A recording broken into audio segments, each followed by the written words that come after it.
Ариунаас ариун бурхан номын зохиолч доктор Спраулын тухай та бүхэнд танилцуулъя. Доктор Спраул нь Флорида мужийн Лейк Мэри төвтэй олон улсын легионер үйлчлэлийн удирдагч, үүсгэн байгуулагч юм.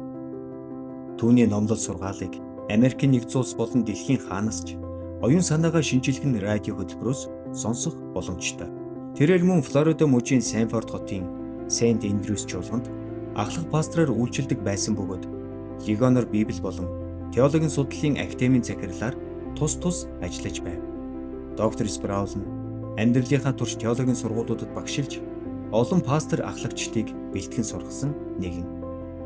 Тэрээр ариунаас ариун бурхан сонгогдсон нэгэн үл үзэгдэх мотор зөвхөн итгэлээр Тэнгэрийн улсын амталгаа бидний итгэдэг үнэн загалмайн үнэн болон шинжлэгдсэн теологи гэж юу вэ зэрэг 70 гаруй номыг бичиж тойрвжээ.